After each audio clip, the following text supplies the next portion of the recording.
They told you to study grammar. They told you to memorize rules. But no one told you how to make your brain actually think in English.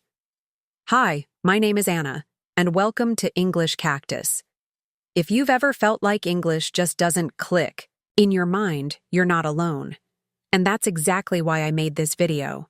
In this lesson, I'm going to show you how to train your brain to think in English with practical, everyday strategies.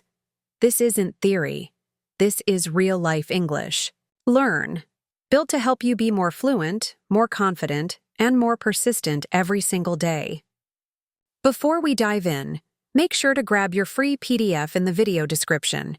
It includes the story we're about to explore, so you can follow along and practice. And here's a little technique that works like magic. It's called shadowing. First, just listen. Understand the idea. Then go back, pause after each sentence, and repeat with me. Match my voice. Feel the rhythm. It's one of the best ways to improve your pronunciation fast, like you're talking with a friend. So, are you ready to rewire your brain and speak with confidence? Then let's begin. You know that little moment when you're trying to say something in English and your brain takes a quick trip to your native language first? Yeah, that tiny trip is what makes your words slow, your mouth freeze, and your ideas feel like they're stuck in traffic. Thinking in English is not just for experts. It's what actually makes you speak better, faster, and more naturally. You don't have to be perfect. You just need to build the habit of letting English vocabulary come to your mind first, like it's your first language. Imagine if, instead of translating, "I'm hungry," you just knew it. No middle step. It sounds small, but that shift can change your entire journey to English learn. It's the difference between walking and flying. One takes more effort. The other feels like freedom. When we translate in our heads, it's like carrying a heavy bag up a mountain. Step by step, always tired. But when we train our brain to think in English, we drop the bag. The words come easier. They feel more alive. You stop worrying about being correct all the time and start enjoying the conversation. Even if you make mistakes, and you will, you'll be speaking, connecting, and growing. And that's what matters. I always tell my students, learning a language is not about perfection, it's about persistence. Be persistent in your English. Learn journey and your brain will start to cooperate, even if it feels awkward at first. The awkward phase is a sign that you're doing something new, and that's where growth happens. Let me give you a real example. One of my students, Paula, used to freeze during meetings at her job. She understood English, but her mind worked in Portuguese first. I told her, let's do one thing. Start describing your day in English, out loud, even if no one is listening. Just 1 month later, she gave a full presentation without reading a script. Her secret? She stopped translating and started thinking. She embraced English vocabulary like it was her own. You can do the same. The change doesn't come from studying more. It comes from thinking differently. And now, maybe you're wondering, okay, but what's stopping me from thinking in English right now? Well, let's talk about that next. Let's be honest. Most people make the same mistake when trying to learn English. They try to be perfect from day one. And guess what? That's the fastest way to get stuck. You keep thinking, is this correct? Or, what if I say it wrong? And suddenly your mouth doesn't move. Fear blocks everything. But here's a little secret. Even native speakers make mistakes. Yes, really.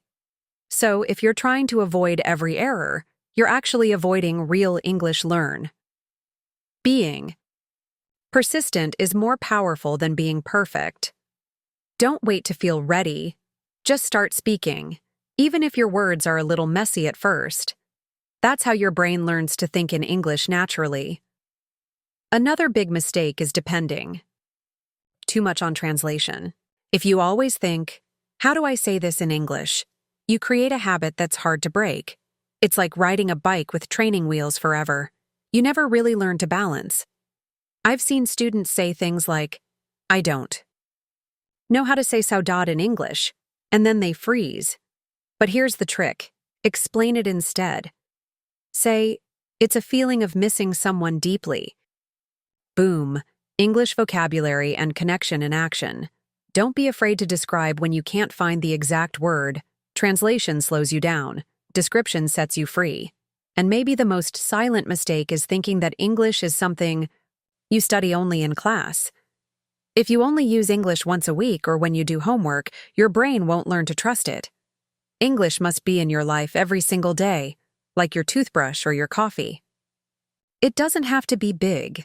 10 minutes listening to a podcast, reading one page of a children's book, or even talking to your dog in English. Small steps build a big habit. Without daily exposure, your brain will always return to your native language. But with consistency, it starts to switch automatically. Speaking of switching, how do we actually train the brain to think in English? That's where it gets really good. The first strategy is one of my favorites. Immerse yourself in English media. I'm not talking about textbooks. I mean real, fun, everyday stuff.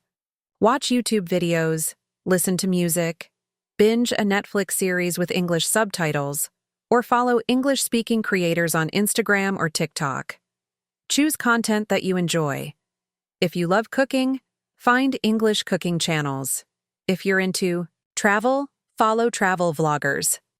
This way, English Learn becomes part of your life, not a boring task.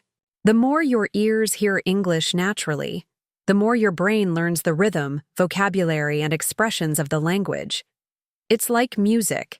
You start to feel it before you fully understand it. That's when real learning happens. Now, let's talk about something simple but powerful. Naming objects around you in English. Yes, your brain loves labels. When you see a chair, think chair. When you grab your cup, say cup. Do this every day, even silently. You're rewiring your brain to use English vocabulary without needing to translate. Take it one step further. Describe things. Instead of just cup, say, this is a blue cup, or my chair is soft. The more you speak about your world in English, the more your brain accepts it as normal. I had a student who did this with sticky notes all over her house, fridge, mirror, lamp, door. It looked funny, but wow, it worked. Next, talk to yourself in English. Yes, out loud. No, you're not crazy, I promise. When you narrate your actions, you train your brain to connect thoughts and language. Try this. I'm brushing my teeth. I'm making coffee. Now I'm leaving for work. If speaking aloud feels weird, talk silently in your mind.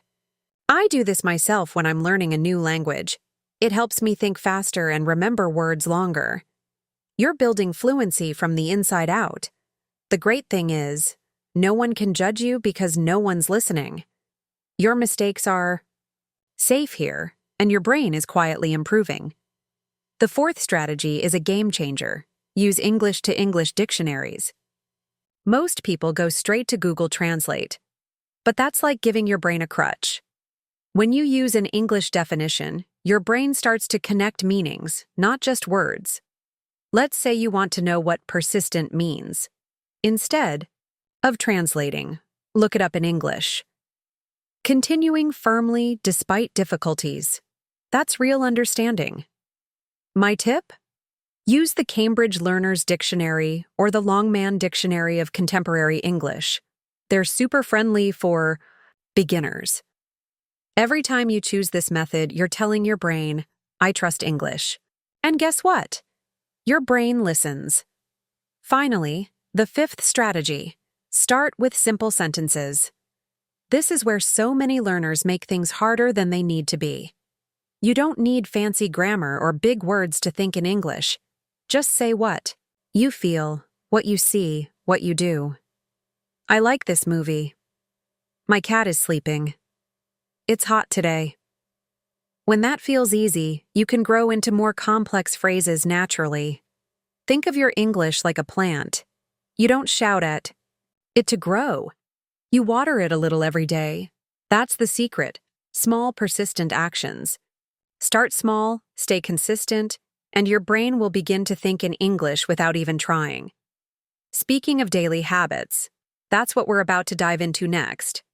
Let's be real. Most people don't fail to learn English because they're lazy. They fail because they don't build a habit. Your brain loves patterns, and when you practice at the same time every day, English becomes automatic. That's why I always say, start and end your day with English. In the morning, while brushing your teeth, think of 5 simple things in English. Today is sunny. I feel tired. I have a meeting. At night, before bed, do a quick reflection in your mind. I had lunch with my sister. I learned a new word. Tomorrow I will go to the gym. It's just a few minutes, but these little English moments build a strong routine. Another trick I use with my students is the 30-minute no translation rule. For half an hour a day, you challenge yourself to avoid your native language. That's it. Just 30 minutes where you name objects in English, write notes in English, or even think your grocery list in English. It may feel strange at first, like dancing with 2 left feet, but soon it becomes fun. One student of mine started doing this while cooking. She would say, "Now I'm cutting the tomatoes. Let's boil the water. This smells amazing." Her kitchen became her classroom, and now she speaks with confidence. One more powerful habit is keeping an English journal. Write 1 or 2 sentences a day. Nothing fancy. You don't need to write essays. Just say what you did, what you thought, or how you felt. I was nervous before my interview. I had fun at the park. My cat broke a glass again. This simple act helps your brain connect thoughts to English vocabulary in a deep way. And the best part? After a few weeks, you can look back and see your progress. It's like watching your English story unfold one line at a time. Of course, even with good habits, there will be days when things feel hard. So what do we do then? Let's talk about those tough days, the ones where your brain just doesn't cooperate. You try to think in English, but your native language jumps in like an uninvited guest. That's normal. It doesn't mean you're failing. It means your brain is still adjusting. You're rewiring something that's been automatic for years. Be patient. One of the most powerful things you can do is describe, not translate. Let's say you don't know the word for guardanapo. Just say, "The thing I use to clean my mouth after eating." That's English learn in action. It's creative, and it helps you stay persistent even when words escape you. Another challenge is feeling like you're not improving. You practice every day, but it seems slow. Here's the truth. Progress in language is invisible until it's not. That's why I suggest recording your voice once a week. Talk for 1 minute about anything. Your weekend, your plans, your favorite food. Don't judge it. Just record. After a month, go back and listen. You'll hear it. Better flow, clearer pronunciation, more English vocabulary. This little habit turns frustration into motivation. You realize you are improving. You just needed a way to see it. And seeing it is what keeps you going. And finally, comparison. Please stop comparing your English to someone else's. Their journey is not yours. Maybe they started earlier. Maybe they had more time, more resources, or more exposure. But they don't have your brain, your story, or your persistence. Your English learn journey is valid, even if it looks different. When challenges come, and they will, remind yourself why you started. Think about the job you want, the trip you dream about, the conversation you'd love to have. Those are your reasons. Hold on to them. Because once you know how to deal with challenges, you're not just learning English, you're becoming unstoppable. So now tell me, what's stopping you from thinking in English today? Is it fear? Is it the habit of translating everything? Or maybe it's just not knowing how to start.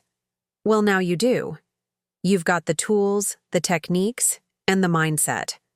And if you came this far, I know one thing about you. You're not just interested in English. You're persistent. And that's what makes the difference between someone who tries and someone who transforms. Here's what I want you to do today. Choose just one of the strategies from this video and apply it for the next 24 hours. Will you label objects in your home? Speak to yourself out loud? Start a journal? Whatever you choose, start small, but stay consistent. Your English vocabulary doesn't grow when you know more words. It grows when you use the ones you already know, every single day. That's how your brain learns to trust the process. Now I want to hear from you. Which part of this lesson spoke to you the most? What's the biggest challenge you've been facing in your English learn journey? Leave a comment. I read every single one. And if this video helped you, imagine what we can do together in the next one. So don't forget to subscribe, hit the bell, and join this amazing community of learners who are done waiting and ready to think in English for real. I'll see you in the next video.